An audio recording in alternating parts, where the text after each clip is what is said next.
अस्सलाम वालेकुम। Let's start chapter 6 Punjab text book board class 7 specially design for pre cadets. Okay जी, सबसे पहले ग्लोसरी को देखते हैं। ग्लोसरी क्या है जी? माउंटेनियर जो पहाड़ चढ़ने वाला होता है। माउंटेनियर क्या होता है जी? वो बंदा जो क्या करता है, पहाड़ चढ़ता है। हमारा पेन क्यों नहीं काम कर रहा जी? देखते हैं जी। पेन साहब आप ज़रा वापस आ जाएँ। ठीक है, चल रहा है। Okay, mountaineer a climber of mountains. पहाड़ चढ़ने वाले को माउंटेनियर कहते हैं। पीक पहाड़ी की चोटी होती है, समिट पहाड़ी का सबसे ऊंचा मकाम होता है। एलिवेशन हाइट को कहते हैं, बुलंदी को। एक्सपीडिशन कोई मुहिम। An organized journey specially where there are some potential hazards involve in it also. इसमें जो खतरात भी दरपेश हो सकते हैं। डिमॉन्स्ट्रेट करना, मुजाहरा करना, शो करना। अप्रॉक्सीमेटली, मोर और लेस, रफली, अंदाज़न। एम्पावरमेंट किसी को इख्तियार देना, द गिविंग ऑफ पावर और authority. Scale to climb up. Scale के बहुत सारे मैनी हो सकते हैं। यहाँ पे है क्या है? टू क्लाइंब अप, ऊपर चढ़ना। फोरकास्ट प्रिडिक्ट करना, किसी चीज़ के बारे में अंदाज़ा लगाना कि फ्यूचर में क्या होगा। इमिलेट बैन ही उसी की तरह बन के दिखाना, नक्काली करना। ठीक है जी। इनक्रेडिबल, हैरान कौन, अनबिलीवेबल। ट्रैकिंग पहाड़ी इलाकों में जो वॉक करते हैं उसको ट्रैकिंग कहते हैं। Walking through an area with mountains. Recognize to accept and approve of. Achievement कोई अकम्पलिशमेंट जब आप गोल अचीव करते हैं। Inequality, unfair, injustice. नेक्स्ट है जी हमारे पास माउंटेनियर। ये आपको पहले बताया, दोबारा रिवीजन हो जाएगी। पहाड़ चढ़ने वाले को कहते हैं एलिवेशन, हाइट को कहते हैं expedition, organized journey, demonstration to show, summit the highest point of a mountain, forecast to predict, emulate उसी की तरह बन के दिखाना, नक्काली करना। ठीक है जी। To show someone, to show like being someone else. उसके बाद क्या है जी? स्कीइंग। स्कीइंग ये बर्फ के ऊपर की जाती है, ट्रैकिंग पहाड़ी इलाकों में होती है। अच्छा जी, नेक्स्ट है जी हमारे पास पंक्चुएशन आ गई, काफ़ी इंपॉर्टेंट है। सबसे पहले कैपिटलाइजेशन।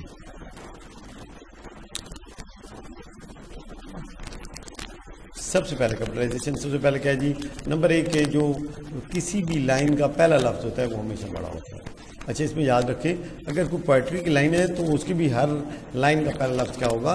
बड़ा होगा। उसके बाद अगर प्रॉपर नाउन है, चाहे किसी मुल्क का नाम है, किसी शहर का नाम है, गांव का नाम है, दरिया का नाम है, समंदर का नाम है, किसी किताब का नाम है, महीने के जो महीने होते हैं उनमें 12 महीने, उनमें से किसी का नाम है, जो हफ्ते के 7 दिन है उनमें से किसी का नाम है। गर्दे की किसी भी चीज़ का नाम जो होगा वो प्रॉपर नाउन कहलाता है और वो क्या होगा? हमेशा कैपिटलाइज होगा, पहला लफ्ज़ बड़ा होगा। आई हमेशा कैपिटल लिखा जाता है, चाहे जहाँ भी हो जाए। Name of days and month, ये तो मैंने पहले बता दिया। सीजन्स को कैपिटल नहीं किया जाता, ये याद रखेगा। जैसे स्प्रिंग है, समर है, विंटर है, ये नहीं किए जाते। पैरेंथेसिस जहाँ पे कोई एडिशनल इन्फॉर्मेशन पुट करनी है वहाँ पे पैरेंथेसिस का यूज़ किया जाता है। याद रखें, पैरेंथेसिस के बगैर भी सेंटेंस क्या होगा? कंप्लीट ही होगा। जैसे a hurricane can cause a lot of damage. अब यहाँ पे पैरेंथेसिस में क्या लगा हुआ है? A very strong wind. A hurricane को डिफाइन कर दिया गया है, क्या चीज़ है जी? वेरी स्ट्रॉन्ग विंड है। इसके बगैर मैंने आपको पढ़ के बता दिया, ये कंप्लीट सेंटेंस होगा। एक्सक्लेमेशन मार्क, स्ट्रॉन्ग फीलिंग्स होती हैं। ठीक है, इंटरजेक्शन के बाद भी लगता है और स्ट्रॉन्ग फीलिंग्स हो तब भी लगेगा। जैसे hurrah we won the match, hurrah we won the match, full stop. जब बात कंप्लीट हो जाती है, कोई स्टेटमेंट क्या कंप्लीट हो जाती है, क्या जी? They are students follow my instructions. जो बात कंप्लीट हो जाती है उसके बाद क्या लगेगा? Full stop. अपोस्ट्रोफी का तो हमने मेरे ख्याल में पिछली 2-3 वीडियोज़ के अंदर बिल्कुल पूरा ऑपरेशन ही कर दिया है अपोस्ट्रोफी के ऊपर के उसका कोई एंगल हमने छोड़ा नहीं है। बहरहाल दोबारा रिव्यू के लिए चंद मेन पॉइंट्स। नंबर 1 कंट्रैक्शन के लिए यूज़ करते हैं, जैसे ही विल, हील। उसके बाद है डिड नॉट, डिडंट। उसके बाद पोजेशन के लिए शो करते हैं।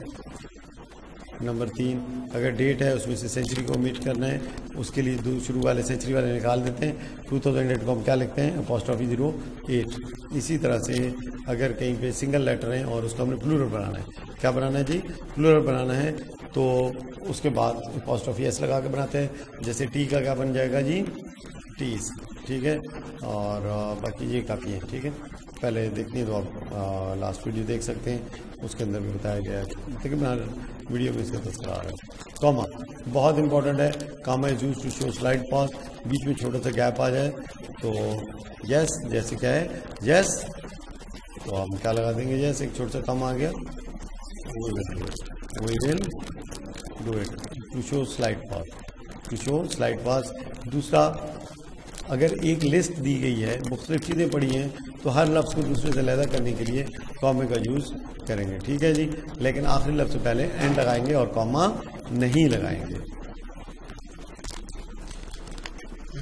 ओके जी, कॉमे के ऊपर बात चल रही है। तो अगर एक सेंटेंस है और उसमें फ्रेजेस कुछ मौजूद हैं, एक से ज़्यादा, तो उनको आपस में अलहदा करने के लिए क्या करते हैं, बीच में क्या लगा देते हैं जी, कॉमा लगा देते हैं। क्या लगा देते हैं, कॉमा लगा देते हैं। उसके बाद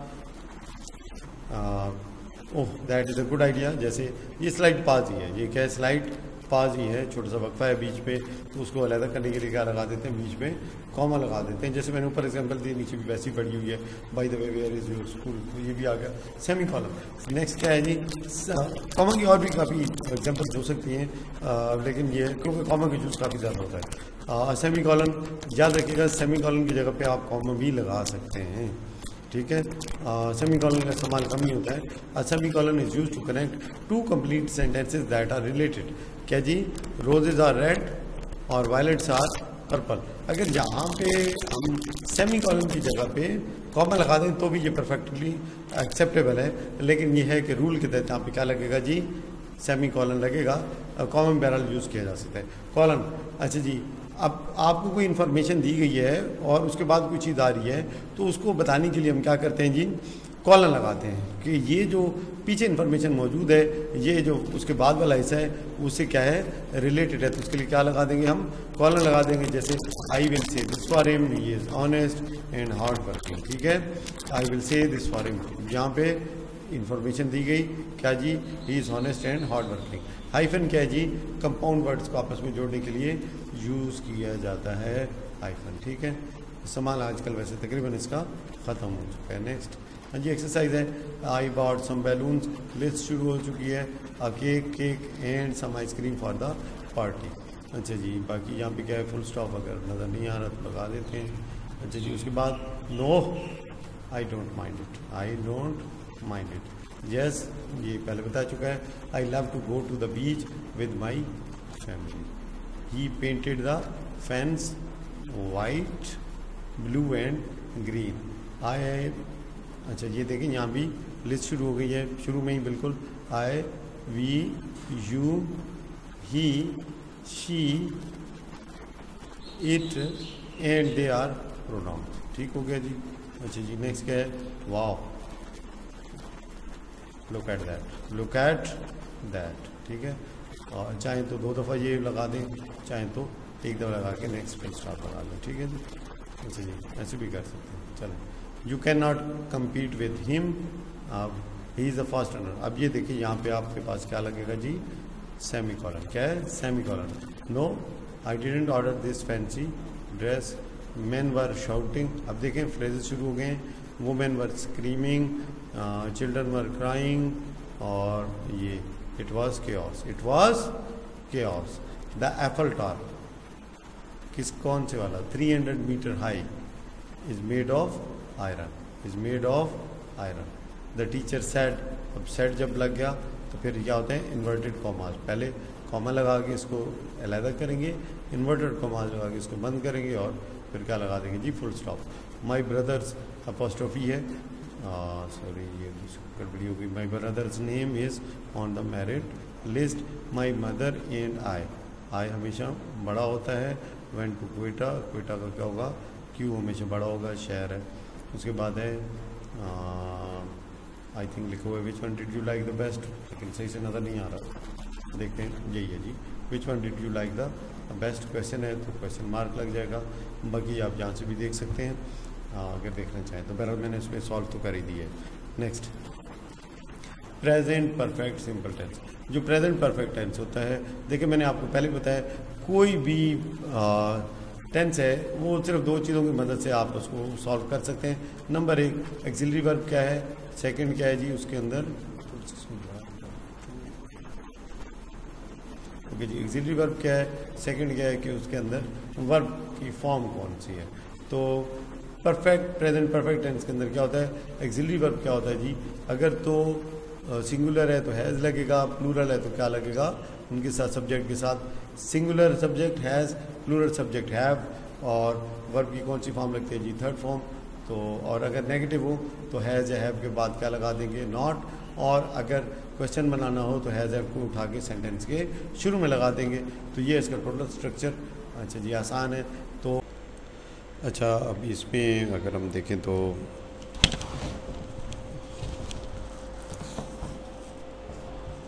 बस एक सेकेंड पेन से तो कर लूँ। हाँ जी, सबसे पहले हमने कहा है कि जब प्लूरल होता है तो उसके साथ क्या लगेगा, हैव लगता है, वी के साथ क्या लगेगा, हैव, वर्ब की थर्ड फॉर्म, ही सिंगुलर है इसके साथ हैज़ लगेगा, वर्ब की second form, world population singular है हैज़ लगेगा, पीस ऑफ लाइस हैव, अच्छा जी हैज़, अब इसकी थर्ड फॉर्म लगती है तो बिकम, बिकेम, बिकम, ठीक है। अच्छा जी, द साइंटिस्ट प्लूरल है, क्या लगेगा, हैव लगेगा, हैव के साथ, फाइंड फाउंड फाउंड, अच्छा जी उसके बाद आई के साथ हमेशा क्या आता है जी, हैव आता है, यू के साथ क्या आता है हमेशा, हैव आता है, शी के साथ क्या आता है हमेशा, हैज़ आता है। नेक्स्ट स्लाइड पे मूव करते हैं जी, ये इसका सोल्यूशन आपके पास मौजूद है। फॉर और सिंस, फॉर और सिंस में काफ़ी बच्चे कंफ्यूज हो जाते हैं। फॉर कब, याद रखिएगा अगर टाइम कोई ऐसा है, टाइम कोई ऐसा है जिसको कि आप पॉइंट आउट कर सकते हैं कि ये काम कब हुआ, काम कब हुआ मतलब है कि उसकी कोई टाइम लाइन बता सकते हैं कि जो टाइम था वो आज से कितना अर्सा पहले हुआ, कितना अर्सा गुजर चुका है, तो वहाँ पे यूज़ होता है सिंस। अगर आप ये चीज़ नहीं बता सकते तो फिर क्या यूज़ करेंगे, हम फॉर यूज़ करेंगे। जैसे एक काम है सुबह हुआ, दोपहर को हुआ, तो ये एक स्पेसिफिक टाइम है जब इसके बारे में आप बताने के काबिल हैं, तो तब तो क्या लगेगा जी, सिंस लगेगा, वरना जब भी लगेगा तो क्या लगेगा, हमेशा फिर फॉर ही लगेगा। अगर यूनिट ऑफ टाइम मौजूद है, कोई ख़ास आपके पास जो टाइम है उसका यूनिट गिवन है, जैसे ईयर्स हैं, मिनट्स हैं, सेकंड्स हैं, मंथ हैं, सेंचुरीज़ हैं, इन सब के साथ क्या लगता है, फॉर लगता है। लेकिन जब आप बता सकें कि काम कब हुआ, उस पीरियड को आप पॉइंट आउट कर सकें कि ये हाँ इस टाइम से लेके इस टाइम तक या इस टाइम से, तो वहाँ पे क्या लगता है जी, सिंस लगता है। जैसे she has start in the school, अब देखिए ये 10 साल आप नहीं बता सकते कि ये 10 साल का अर्सा कब से लेके कब तक था, तो फॉर 10 ईयर्स होगा। टाइम्स इमेमोरियल, अब ये एक ख़ास पीरियड है जिसको कहते हैं टाइम्स इमेमोरियल, तो यहाँ पे क्या लगेगा, सिंस लगेगा। अच्छा जी, उसके बाद है लास्ट मंडे, अब ये मतलब है कि गिवन है कि कब से जी, लास्ट मंडे से, तो यहाँ पे क्या लगेगा, सिंस लगेगा। यूनिट ऑफ टाइम होगा तो फॉर लगेगा, अदरवाइज़ क्या होगा, सिंस। सेकेंडली सिंस की पहचान ये है कि आप बता सकते हैं कि ये काम कब हुआ था। नेक्स्ट हमारे पास क्या है, कुछ वर्ड मीनिंग है। समिट, ये किसी भी पहाड़ की सबसे ऊंची जगह होती है, the highest point of a mountain, तो इसको हम ऐसे मिला देते हैं। नेक्स्ट क्या, पार्टिकल, जो सबसे छोटा ज़रा होता है मैटर का उसको पार्टिकल कहते हैं। उसके बाद लुक्रेटिव, प्रॉफिटेबल, ये मौजूद है जी। एम्बेसडर, रिप्रेजेंटेटिव को कहते हैं, आपका नुमाइंदा होता है। एमिशन, अखराज को कहते हैं, कहाँ है जी, डिस्चार्ज, ठीक है जी, अखराज डिस्चार्ज को कहते हैं जी। Smoke, mixture of smoke and fog, despite, in spite of, इसके बावजूद। इनक्रेडिबल, हैरान कौन, अनबिलीवेबल। नेक्स्ट, अच्छा जी, सिंस और फॉर लगाना है, थोड़ा और क्लियर होगा। सिंस आई वाज 6, ठीक है, अब 6 साल के जब थे तो अब पता है कि ये कब था। अच्छा जी, it has not rained for 2 months, 2 महीने हो गए, अब ये नहीं मालूम ये 2 महीने कब थे। 35 मिनट्स, तो अब सीधी सी बात है, आप 35 मिनट्स को पॉइंट आउट नहीं कर सकते, ये 35 मिनट्स लास्ट टाइम आई सा यू, तो ये सिंस होगा, ठीक है। अब ये मालूम है कि कब उसने उसको देखा था। अच्छा जी, my sister has been studying, अब ये 2 आ रहे हैं तो 2 आवर्स को आप नहीं पॉइंट आउट कर सकते कि ये कब थे, तो ये फॉर हो गया। अच्छा जी, ये फॉर एजेस है, एजेस का मतलब होता है लॉन्ग टाइम। अब ये लॉन्ग टाइम को आप नहीं पॉइंट आउट कर सकते कि लॉन्ग पॉइंट से टाइम से मुराद क्या है, 2 वीक्स ये भी नहीं बताया जा सकता, ये 2 वीक्स किस ड्यूरेशन के थे। अच्छा जी, फॉर लॉन्ग, अच्छा जी वही है। उसके बाद है सेवरल ईयर, तो फार हो जाएगा जी, ठीक है। और you have not found your family since you left home. अब ये वो चीज़ क्लियर है कि उसने घर कब छोड़ा था, और ये है सिंस टाइम्स इन मेमोरी, ठीक है। उम्मीद है फार और सिंस क्लियर हो गया होगा, ये आपके पास मौजूद है। देखें एजिस का मतलब होता है वेरी लॉन्ग टाइम, ठीक है। लॉन्ग ये भी वही चीज़ है, ठीक है, जबकि टाइम इन मेमोरी लिखा है इसके साथ में क्या यूज़ होता है, सिंस यूज़ होता है। अब ये है पेयर ऑफ वर्ड्स हैं, तो ये जो पीक होती है ये पहाड़ की चोटी होती है, ये पीक होती है किसी चीज़ को जल्दी से देख लेना। ये जो होड़ है ये होता है ज़ख़ीरा अंदोज़ी करना, किसी चीज़ का स्टॉक कर लेना। ये होड़ कोलेक्टिव नाउन है, ये होड़ ऑफ पीपल यूज़ होता है। एडवाइस मशवरा होता है, एडवाइस नसीहत होती है, ठीक है। एडवाइस मशवरा ये मतलब है कि आप लाइटर टर्म ले सकते हैं। अब ये उसी की स्ट्रॉन्गर वर्जन है मशवरा जी। मोरल होता है अखलाकियात, और मोरल होता है कि आपकी जहनी हालत क्या है, आपकी मेंटल कंडीशन क्या है, क्या आप आगे जाने के काबिल हैं नहीं हैं, विदस्टैंड कर सकते हैं नहीं कर सकते। अडॉप्ट अपना लेना, जैसे किसी का बच्चा नहीं होता तो वो बेबी क्या करता है, किसी का बेबी अडॉप्ट कर लेता है। और अडेप्ट होता है अडेप्ट टू द सिचुएशन और कंडीशन, वक्त के हिसाब से अपने आप को तैयार करना। एक्सेप्ट कबूल करना, और एक्सेप्ट क्या होता है इसके अलावा वो चीज़ उसमें शामिल नहीं होती। पंक्चुएशन ये हमारा टारगेट नहीं है। ओके जी, दिस वाज इट। इस तरह से ये चैप्टर 6 जो है वो हमारा कंक्लूड हो जाता है, यहीं तक है चैप्टर 6। अगले चैप्टर में मिलेंगे इंशाल्लाह।